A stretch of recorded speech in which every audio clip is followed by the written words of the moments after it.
Fala pessoal, tudo bem? Sejam bem-vindos a mais uma aula exclusiva aqui no canal Daniel Lopes e hoje a gente vai falar sobre o mapa secreto que revela todo o plano do presidente Donald. Você vai entender tudo o que ele está fazendo, tudo o que está acontecendo no mundo agora a partir desse mapa, que é um mapa antigo, mas que ele está usando à risca e você vai entender isso agora. Te convido apenas nesse início aqui do vídeo para você se inscrever no canal, caso ainda não seja inscrito, para você também dar o like, você sabe da importância do like, né?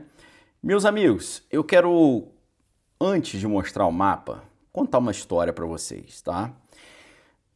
Você já deve ter ouvido falar na tecnocracia, né? A tecnocracia, ela foi um movimento que foi criado nos anos 30, que defendia ali um sistema tecnocrático como um modelo de governo que substituiria a democracia representativa. O que é a democracia representativa? É aquele sistema de governo que a gente tem, que o povo exerce o poder indiretamente através dos seus representantes eleitos, né? O povo escolhe alguém para representá-lo nos três poderes, né? Ou, na verdade, nos dois poderes, né? Escolhe ali o representante no poder executivo e os representantes no poder legislativo. No judiciário é indireto porque é uma escolha do presidente, o presidente foi escolhido pelo povo, né? E é uma escolha também ratificada pelo Senado e os senadores foram escolhidos pelo povo. Então, a tecnocracia, para ela funcionar, e aqui está a parte mais importante, ela buscava vastas áreas com recursos minerais para possibilitar que a região fosse autossuficiente e não tivesse necessidade de fazer comércio com outras regiões. Então imagine um mundo, né? Vamos entender como é que eles queriam implementar essa tecnocracia.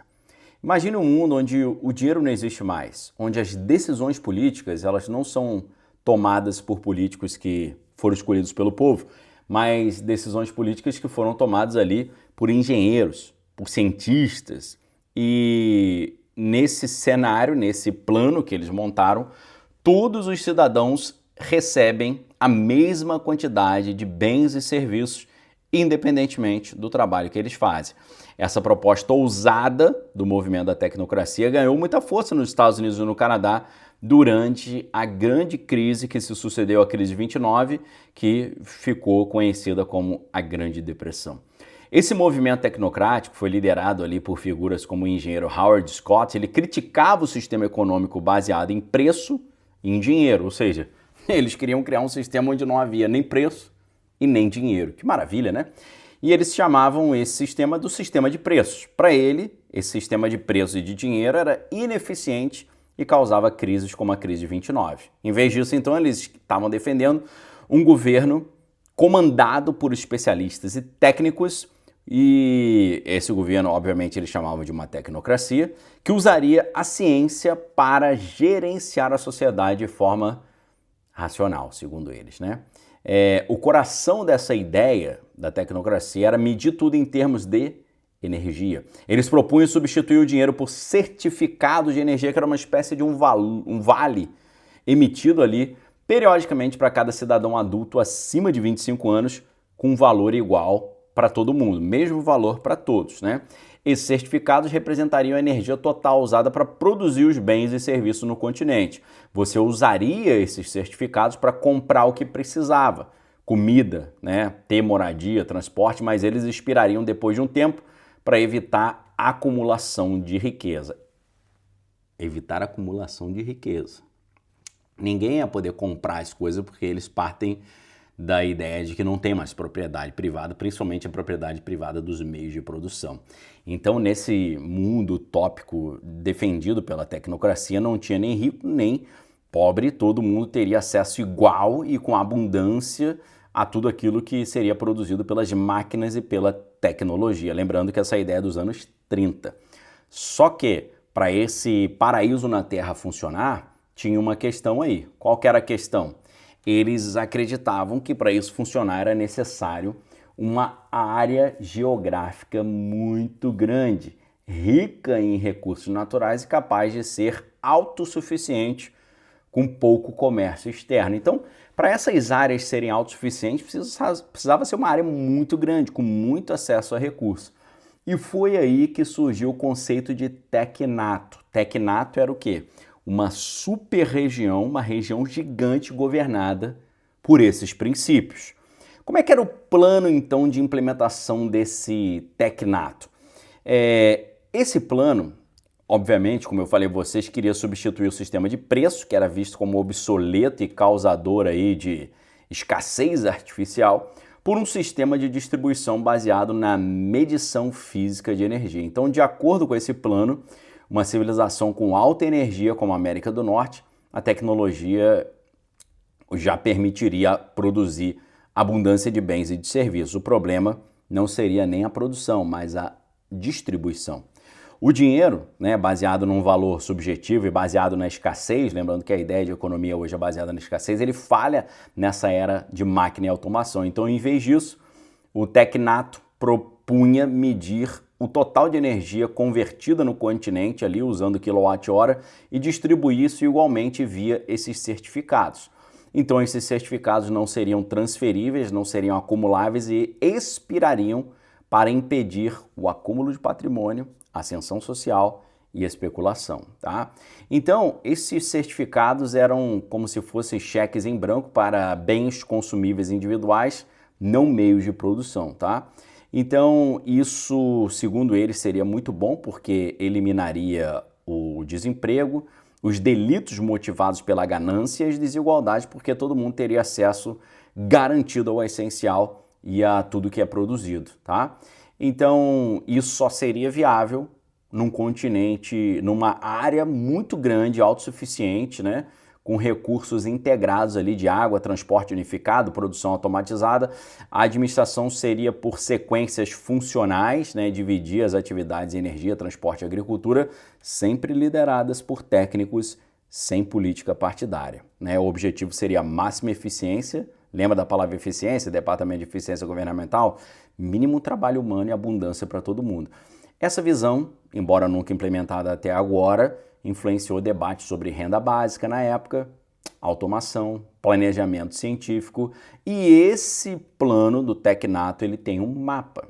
E esse mapa eu vou mostrar para você agora e vai fazer muito sentido para você entender o plano por trás de tudo que os Estados Unidos estão fazendo neste exato momento. Deixa eu pegar o mapa aqui e te mostrar esse mapa agora. Esse mapa é de 1940, tá? A gente está falando de 86 anos atrás. Tá aqui o mapa, meus amigos, tá?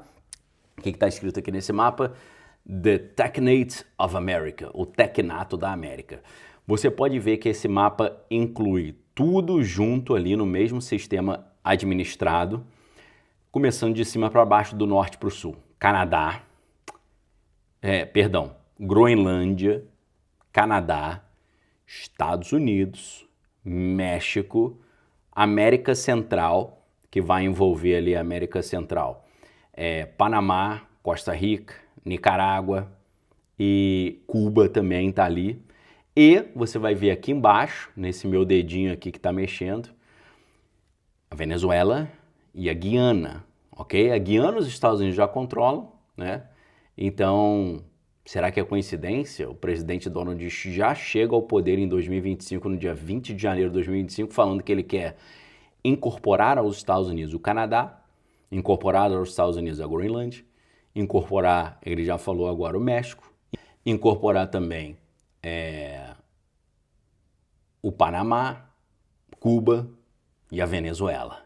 Meus amigos, não é muita coincidência o que o presidente Donald está fazendo com este plano de 1940?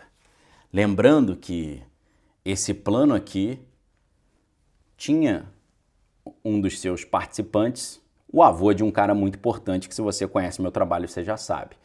Então, meus amigos, nesse mapa que eu mostrei para vocês, o mapa de 1940, todo o continente norte-americano, Estados Unidos, Canadá, México, América Central, Caribe, Groenlândia, Venezuela, partes da Colômbia e da Guiana, tá tudo dentro do tecnato. Por que incluir a Venezuela? Na visão dos tecnocratas, essa área gigante que eu mostrei para vocês no mapa, toda em vermelho, formaria uma unidade geográfica natural, com recursos ali muito abundantes, como o petróleo da Venezuela, recursos minerais venezuelanos, hidrelétricos, as terras férteis, Tudo isso suficiente para sustentar uma população com alto padrão de vida sem depender muito do resto do mundo. Eles acham que com essa região, envolvendo Groenlândia, Canadá, Estados Unidos, México, América Central e partes ali da Colômbia, da Venezuela e da Guiana, eles estariam autossuficientes, tá? Embora isso pareça muito utópico e até muito tirânico, já que eliminava, né, a escolha do povo, dos representantes, né, e os próprios partidos, esse movimento atraiu muita atenção na época de crise econômica lá da Grande Depressão, tá? No entanto, ele perdeu força depois com a recuperação da economia e com a entrada dos Estados Unidos no segundo grande conflito mundial nos anos 1940, 41. E hoje, olhando esse mapa antigo, ele nos lembra muito o que está acontecendo no mundo hoje, não é verdade? Se você olha, né, o presidente Donald declarando que agora, depois de capturar o Nicolau e Maduro, os Estados Unidos irão administrar a Venezuela temporariamente até uma transição segura, e isso aí vai exatamente em direção a esse plano do Tecnato. Agora, uma figura-chave no movimento tecnocrático nos anos 30 e 40 no Canadá foi um cara, você sabe muito bem, você conhece meu trabalho, foi um cara chamado Joshua Norman Haldeman, avô materno de quem? Do Elinho Mosca. Haldeman nasceu em 1902 nos Estados Unidos, depois ele foi bem jovem para o Canadá, onde ele se tornou um quiroprata, aviador e um político, ali de uma linha mais intensa, a gente poderia dizer. Nos anos 30 e 40 ele liderou a filial canadense do movimento tecnocrático, atuando como diretor de pesquisa e promovendo ativamente as ideias do fundador do movimento, o Howard Scott. O Joshua Norman Haldeman via na tecnocracia a solução para as crises econômicas e para a Grande Depressão que marcou os Estados Unidos dos anos 30, defendendo ali o fim do sistema da democracia representativa e defendendo a substituição de uma governança pelos experts. E ele publicava newsletters, dava palestras e até tentou formar o próprio partido dele. Em 1940, o governo canadense baniu o movimento tecnocrático, né, por oposição ao conflito e por riscos à segurança nacional, levando até o Joshua Norman Haldeman, avô do Elinho Mosca, a ficar detido no xadrez por alguns meses.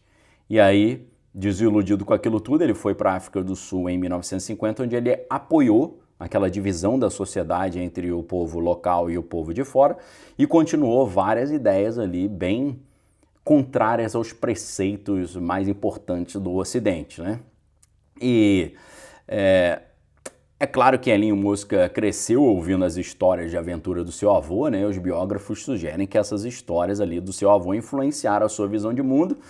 E quando a gente olha as propostas do Elinho Mosca hoje, a gente vai ver que elas se alinham perfeitamente com essa ideia do tecnato que o seu avô defendia, e parece que o presidente Donald também defende essa mesma ideia, tá?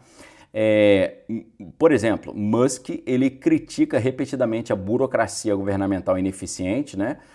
Lembrando que ele propôs cortes radicais ali através do Departamento de Eficiência Governamental, o DOGE, que tinha ali o objetivo de eliminar desperdícios, né?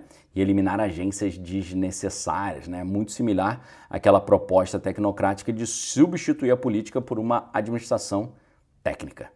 E Elinho Mosca, por exemplo, enfatiza a automação e a inteligência artificial substituindo o emprego humano, prevendo ali uma era de abundância onde o trabalho seria opcional e alinhando essa visão de substituir hora de trabalho por quilowatt-hora, né? E o Elinho Mosca já falou a favor dessa ideia de substituir o dinheiro por crédito de energia. Ele falou isso claramente, falando a mesma ideia que o seu avô defendia. O Elinho Mosca defende também a renda básica universal para lidar com o desemprego tecnológico, que é um eco moderno daqueles certificados de energia que garantem distribuição igual, sem trabalho obrigatório. E a visão do Elinho Mosca de colonizar Marte, né, como uma tecnocracia marciana, a gente poderia dizer, reflete essa ideia do continentalismo tecnocrático, né, ou seja, uma nova sociedade autossuficiente governada por ciência, sem as falhas da democracia terrestre. Empresas aí como a Tesla, né, que defende essa ideia de energia sustentável, né, Neuralink com essa interface cérebro-máquina e a xAI promovem também essa ideia de mensuração e controle preciso com essa ideia de registro energético. A gente sabe também que Elon Musk critica as falhas do modelo republicano democrático e a preferência ali por decisões rápidas dos experts, né? Como ele faz nas suas empresas. Isso lembra a mesma aversão que os tecnocratas tinham para essa ideia do sistema político tradicional. Os estudiosos veem muitos paralelos, né, nessa sua influência política através da proximidade com líderes como o presidente Donald, misturando esse poder corporativo com o poder estatal, uma forma moderna de um governo por técnicos, né? E esse alinhamento sugere que, consciente ou não, Elon Musk está revivendo esses elementos pregados pelo seu avô materno, né? Uma espécie de otimismo tecnológico para a abundância, desconfiança no sistema democrático tradicional e a visão dessas sociedades planejadas por meio da ciência. No mundo, então, como o nosso hoje, essas ideias parece que agora estão sendo concluídas, né? Essa história aí do movimento tecnocrático, conectada a esse mapa que eu mostrei para vocês e aos eventos atuais lá no território venezuelano, né, cuja inclusão no tecnato destacava ali o petróleo como sendo algo vital, tudo isso nos faz refletir. Será que esses movimentos todos do presidente Donald, querendo incorporar aos Estados Unidos a Groenlândia, o Canadá, o México, a América Central, a Venezuela, a Guiana, Cuba, será que ele não está exatamente cumprindo com esse plano? Meus amigos, na verdade, além de eu estar vendo o presidente Donald cumprindo à risca o plano do tecnato da América do Norte, ou tecnato das Américas, eu vejo uma enorme semelhança também, sabe com o quê? Com o livro 1984 de George Orwell. E para isso eu quero te convidar para refletir sobre a seguinte ideia. Vamos imaginar a seguinte sequência aqui, tá? Os Estados Unidos assumindo o controle da Venezuela. Aí Moscou assume o controle de Kiev. Aí Pequim assume o controle de Taiwan, né? E quando a gente olha essas três potências, essas três regiões, Estados Unidos, América, né? O Moscou, Eurásia. Pequim, Lestásia. Meus amigos, você que leu o 1984, você vai se lembrar que 1984 era uma sociedade em que o mundo inteiro havia se dividido em três grandes regiões: a Oceania, a Lestásia e a Eurásia. Será que a Oceania, a Lestásia e a Eurásia, nesse livro que foi lançado em 1948, ou seja, o 1984 de George Orwell é depois do surgimento do movimento tecnocrático, com essa ideia de um tecnato continental? Será que, na verdade, essas três regiões que George Orwell fala, em que o mundo é dividido em Lestásia, Eurásia e Oceania, não são exatamente os três tecnatos que estão sendo construídos agora? Será que não é exatamente a divisão do mundo entre uma zona gigantesca comandada pelos Estados Unidos, a Oceania, uma outra zona gigantesca comandada por Moscou, a Eurásia, e uma outra zona gigantesca comandada por Pequim, a Lestásia? Será que não é exatamente isso? Meus amigos, quando eu olho para o mundo de 2026, o mundo que está sendo desenhado diante de nós agora, eu estou vendo aqui um tabuleiro de xadrez que parece cada vez mais com 1984. E eu quero mostrar para vocês que por trás disso tudo tem uma ideia muito sinistra e muito grotesca que pode apontar num grande engano e num grande plano obscuro por trás dessa movimentação que a gente está vendo em Moscou, em Pequim, em Washington, expandindo o seu território, né? Pequim querendo pegar Taiwan, Moscou querendo pegar Kiev, Estados Unidos querendo pegar Groenlândia, Canadá, Venezuela. Eu acho que tem algo por trás aí. Eu acho que tem um jogo coordenado. Para explicar para você em profundidade esse jogo, eu gostaria de te convidar para a Arca. Lá na Arca você vai ter não apenas aulas de segunda a sexta comigo, exclusivas, mas você vai ter também um acesso a dezenas de cursos mais de 500 aulas já gravadas e você vai ter acesso a uma tonelada de materiais ali para te ajudar a entender para onde que o mundo está indo para poder se proteger, cumprindo o ciclo UDA, observar, se orientar, decidir e agir. O link para você assinar a Arca está aqui embaixo, no primeiro link na descrição do vídeo, está aqui embaixo no primeiro comentário fixo aqui embaixo do vídeo e está aqui também no chat para você poder assinar a Arca. Minha sugestão, faça assinatura anual. Com a assinatura anual você vai ter 24% de desconto, o que equivale a R$ 198 de desconto na sua assinatura anual para você participar de um grupo que vai te dar tudo o que é necessário para você se proteger materialmente, psicologicamente, estrategicamente para esse ano de 2026, que é um ano, segundo eu entendo, que é o último ano para você se preparar. Vamos lá para a Arca agora? Forte abraço para vocês, fiquem com Deus, examine todas as coisas e retém que é bom. Se você quiser vir para a Arca, lembrando, o link é o primeiro link aqui embaixo na descrição do vídeo, primeiro link aqui embaixo no primeiro comentário fixo aqui embaixo do vídeo, o link está fixo aqui no chat também. Vamos lá agora? Um abraço para vocês, fiquem com Deus, examine todas as coisas e retém que é bom. Valeu!